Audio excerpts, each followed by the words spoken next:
इस क्षेत्र में इस जिले में कहीं भी जाते हैं, उनकी बातें बहुत जल्दी लोगों के अंदर घर कर जाती हैं। मैं ऐसे वक्ता को पेश कर रहा हूं, ऐसे गेस्ट को पेश कर रहा हूं, क्योंकि हमारे बीच में जो श्री मुजीबुल्लाह सर हैं, उनको कहीं 2 बजे एक और फंक्शन अटेंड करना है। इसलिए हम चाहते हैं कि ज्यादा समय हम अपने सर को दें और यहाँ पे जो बच्चे हैं कुछ ऐसा टिप्स दे करके जाएं कि इनको कैसे परीक्षा देना है, क्योंकि आप एक इंटर कॉलेज के प्रधानाचार्य भी हैं, तो सभी बातें बखूबी आपको पता है। इसलिए आज ऐसे हमारे स्टूडेंट को आप ऐसा टिप्स दें ताकि आज से वो 1 मिनट 1 सेकंड भी इधर उधर घूमे नहीं और आज से मन से लग जाए पढ़ाई में। श्री मुजीबुल्लाह सर से मैं गुजारिश कर रहा हूं कि आप आए और हमारे इन नौनिहालों को मार्गदर्शन प्रदान करें। श्री मुजीबुल्लाह सर।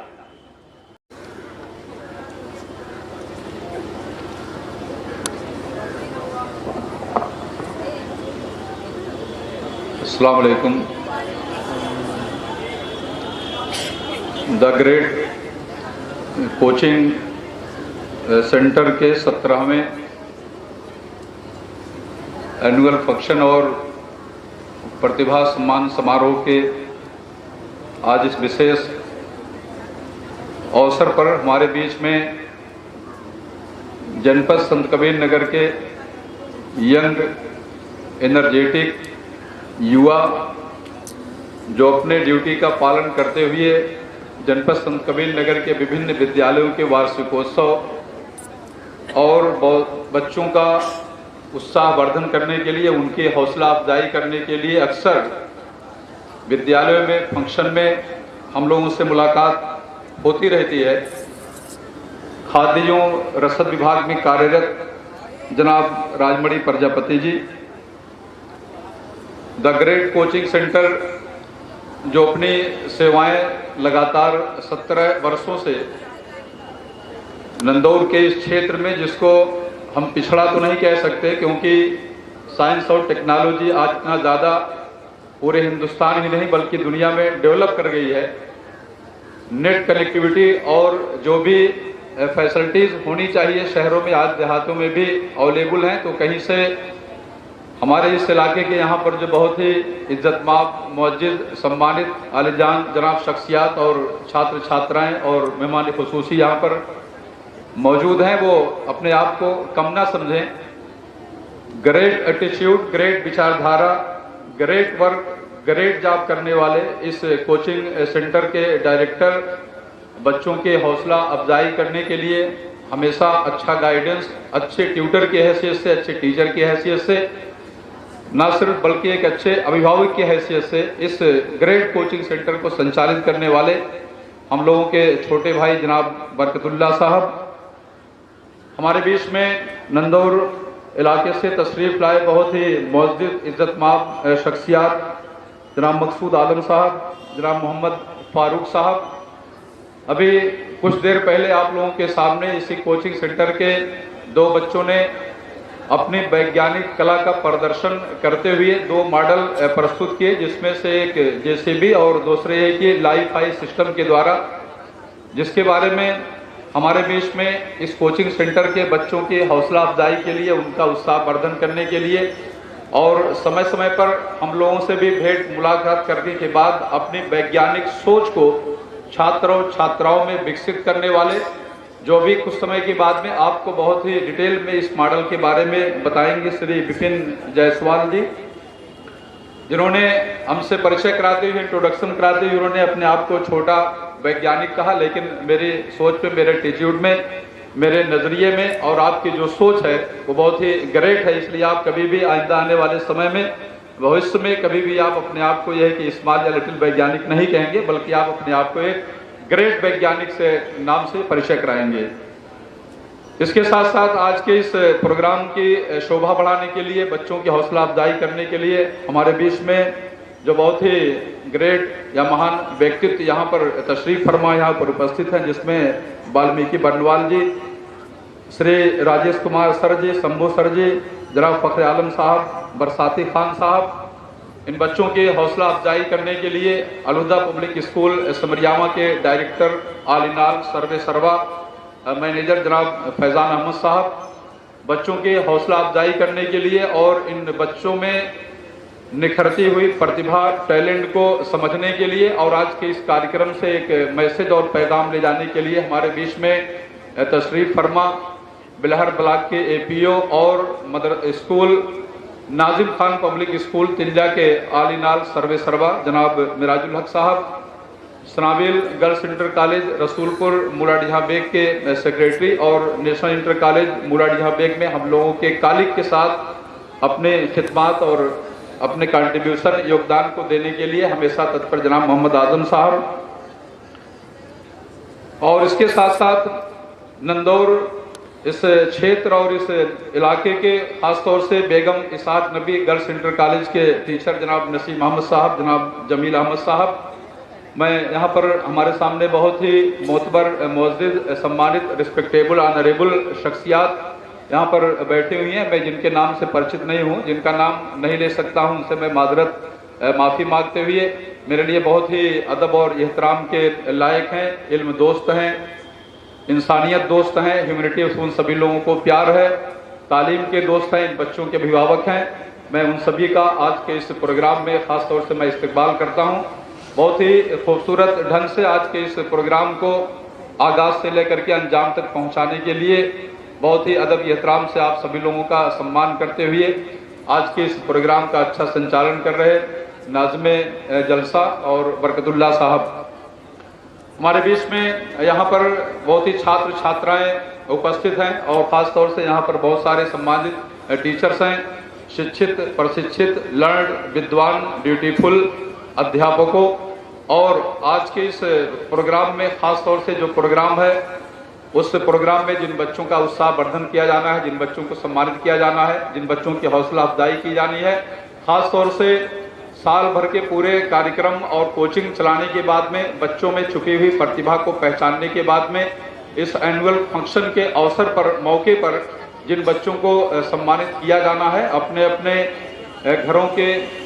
आंगन की किलकारी, देश का भविष्य, future of the world, future of the country, नन्हे मुन्ने भोले भाले टिमटिमाते हुए चिरागों, आप लोगों को देखकर मुझे ऐसा लग रहा है कि जैसे तारे ज़मीन पर आ गए हैं। मुझे बहुत ही खुशी हो रही है और ख़ास तौर से जो बच्चे हैं उनको देखने के बाद में ऐसा लग रहा है कि जैसे वाकई में उनको शिक्षा के साथ में, तालीम के साथ में अच्छी तरबियत दी गई है, उनमें अच्छी तहजीब का संचार किया गया है, उनमें एक अच्छी संस्कृति काफ़ी, लेकिन उनके अंदर एक ऐसी शिक्षा का परिमार्जन किया गया है, एक अच्छी शिक्षा दी गई है, एक अच्छी तालीम उन्हें दी गई है कि काफ़ी सब्र के साथ में, साहस के साथ में बैठ करके, धैर्य के साथ में बैठ करके इस क्षेत्र और इस इलाके का परिचय यहाँ पर आए हुए मेहमानों से बहुत ही सब्र और तहम्मुल के साथ में कराना चाहते हैं। तो मुझे बहुत ही खुशी हो रही है, ख़ास तौर से इन छात्रों छात्राओं को देख करके जो लोग ग्रेड कोचिंग सेंटर में एडमिशन लेने के बाद में अपना भविष्य बनाने के लिए काफ़ी मसरूफ़ है, काफ़ी मेहनती हैं। और मैं सबसे पहले शुक्रिया अदा करना चाहता हूँ इस कोचिंग सेंटर के डायरेक्टर, उसके आलिनाल और तमाम टीचर्स और साथियों का, अध्यापकों का, जिन्होंने हम सभी लोगों को एक नाचीज़ जो हम लोगों की हैसियत है उसको आप लोगों ने सम्मान दे करके, इज्जत बख्श दे करके जो मकाम अता किया, उसके लिए मैं शुक्रिया अदा करना चाहता हूँ। ग्रेड कोचिंग सेंटर के जो आलिनाल है जनाब बरकतुल्लाह साहब ने अभी दो इस कोचिंग से निकलने के बाद में स्टूडेंट्स के बारे में परिचय कराते हुए बताया कि उन लोगों ने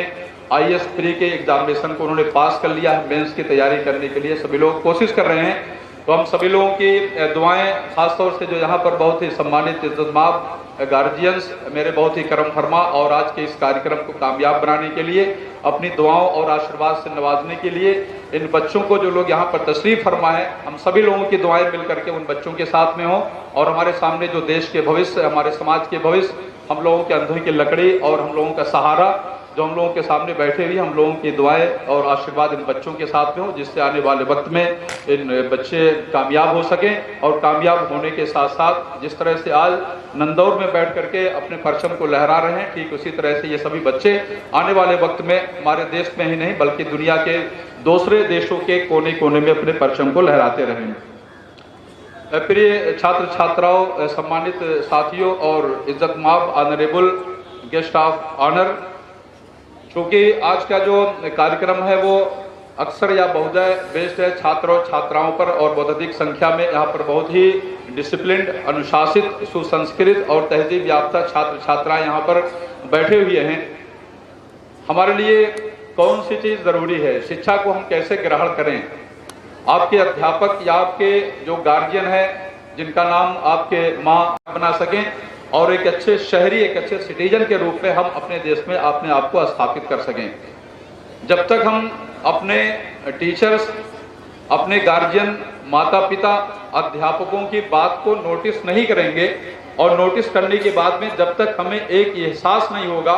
और वो एहसास जो हमें मेहनत करने के लिए, हिम्मत से किसी चीज़ को फेस करने के लिए, हमारा उत्साह वर्धन करने के लिए, हमारी हौसला अफजाई करने के लिए, हमारे अंदर एक ऐसा जोश, जज्बा और हौसला बढ़ने के लिए वो नोटिस नहीं होगी, तब तक हम कुछ नहीं कर सकते हैं।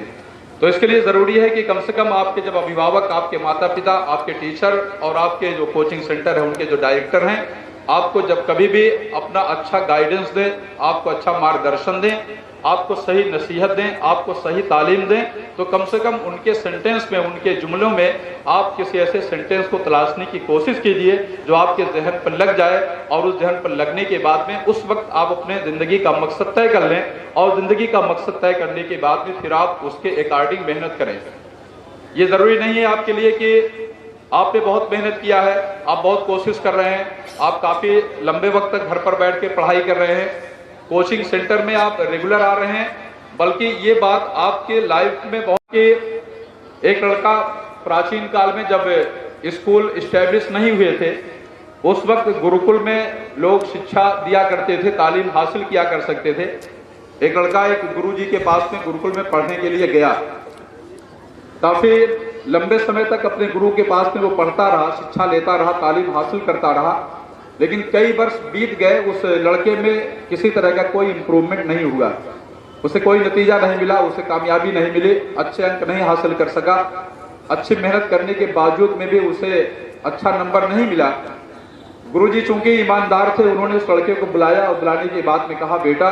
तुम मेरे इस संस्थान में, मेरे घर गुरुकुल में शिक्षा लेने कई वर्ष हो गया है, लेकिन तुम्हारे अंदर किसी तरह की कोई तरक्की मैंने नहीं देखा, तुम अपने घर वापस जा सकते हो। लड़का खामोशी से उसके पास जो रहने सहने के सामान थे उसको उठाया, और उठाने के बाद में जब सुबह हुई तो सुबह होने के बाद में वो घर की ओर चल दिया। मुकाबले में जो कुएं की जगह थी वो पक्की बनी हुई थी, यानी बर्तन के मुकाबले में जो जगह थी वो काफी मजबूत थी, काफी ताकतवर थी, काफी शक्तिशाली थी, और उसके कंपैरिजन में जो पार्ट, जो बर्तन था, जो मिट्टी का बना हुआ, जिसे हम लोग गगरी के नाम से या घड़े के नाम से जानते, वो काफी कमजोर था। तो लड़के ने देखा कि जब लोग पानी गगरी में भरने के बाद में कुएं की जगह पर रखते थे, तो लगातार जगह पर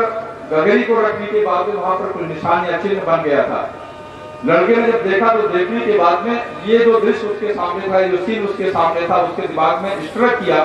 और स्ट्रक करने के बाद में उसने तय किया, और फिर उसके बाद में किसी आथर ने इसी चिन्ह से प्रेरित होने के बाद में उसने लिखा,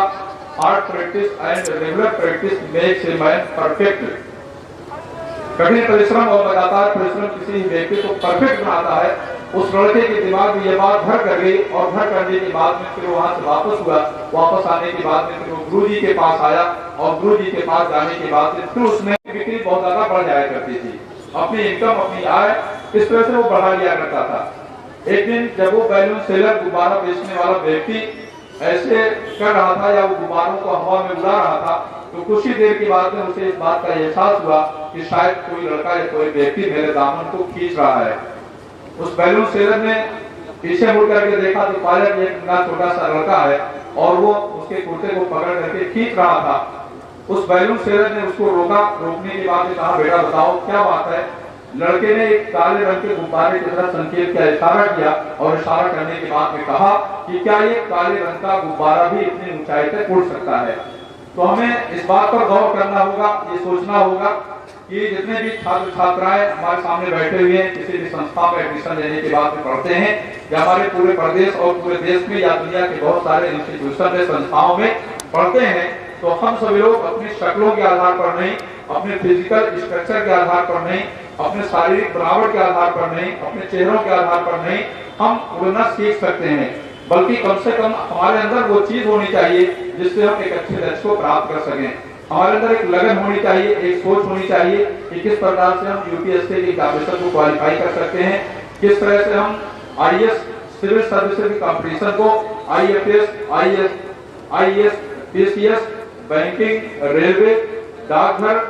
दूसरे और तमाम तरह के जो डिपार्टमेंट्स आपके इंडिया में हैं, उनके सर्विसेज को हासिल करने के लिए हमारे अंदर कौन कौन से गुण होने चाहिए, हमारे अंदर कौन कौन सा टैलेंट होना चाहिए, जब तक हमारे अंदर फिक्र नहीं होगी, जब तक हम ये विचार नहीं करेंगे और इस विचारधारा के साथ साथ जब तक हम सभी लोग एक अच्छी सोच के साथ में, एक अच्छी विचारधारा के साथ में आगे नहीं बढ़ेंगे, मेहनत नहीं करेंगे और लगातार मेहनत नहीं करेंगे, तब तक हम जिंदगी को कामयाब बनाने के लायक नहीं होंगे। एक आखिरी एग्जाम्पल, हमारे जो छोटे बच्चे हैं, नन्हे मुंडे बच्चे हैं, जिनके भविष्य को संवारने के लिए हम सभी लोगों को आज ही से कोशिश करनी है और अपने जिंदगी का एक मकसद तय करना है और अपने साथ साथ इन बच्चों को हमें आज इस कोचिंग सेंटर के सम्मान समारोह और 17वां वार्षिकोत्सव प्रोग्राम को समाप्त करने के बाद में हमें घर जाकर के अपने बच्चों के लिए ओथ लेना है कि किस तरह से हम सभी लोग अपने बच्चों की जिंदगी का मकसद तय करें और उसी मकसद के तहत हम अपने सम्मानित अध्यापकों से उनके विद्यालय में, संस्थाओं में जाकर के, कोचिंग सेंटर्स में जाकर के उनसे राय मशवरा करने के बाद में धैर्य के साथ में, पूरी तरह से शांति के साथ में, एक सम्मानजनक, इज्जत-माब एक शहरी के रूप में, एक ग्रामवासी के रूप में और अपने इन सभी छात्र छात्राओं के अच्छे अभिभावक के रूप में हम लोग कैसे शिक्षकों, छात्र छात्राओं और खुद में सामंजस्य स्थापित करने के बाद में अपने बच्चों का भविष्य किस प्रकार से हम बनाएंगे, अपने बच्चों का मुस्तकबिल बनाने के लिए, क्योंकि जिस लड़के के ऊपर, जिस लड़की के ऊपर अपने फादर, अपने पिता का हाथ हो, वो लड़का या वो लड़की सबसे सच्चा, सबसे ताकतवर हो सकता है। तो हमारी जिम्मेदारियां, हमारी रिस्पॉन्सिबिलिटी और हमारी जिम्मेदारियां हैं कि हम आने वाले वक्त में अपने बच्चों की हौसला अफजाई के लिए कोशिश करें, अच्छी कोशिश करें, उनके साथ में मेहनत करें और लगातार मेहनत करें, क्योंकि किसी शायर ने कहा है कि हजारों साल नरगिस अपनी बेनूरी पे रोती है, हजारों साल नरगिस अपनी बेनूरी पे रोती है, बड़ी मुश्किल से होता है समझ में दीदा बरकैता। और आज हम सभी लोग आज इस ग्रेट कोचिंग सेंटर के वार्षिक अवसर पर, सम्मान समारोह पर हम लोगों की जो दुआएं हैं, हम लोगों का जो आशीर्वाद है इन तमाम छात्र छात्राओं के साथ में हो। जिस तरह से इस कोचिंग सेंटर का नाम आज ग्रेट रखा गया है, हमारी दुआ है कि इस कोचिंग सेंटर के जो बच्चे हों आने वाले वक्त में हमारे देश में ही नहीं बल्कि दुनिया के दूसरे देशों में जाने के बाद में वो बहुत ही ग्रेट हों।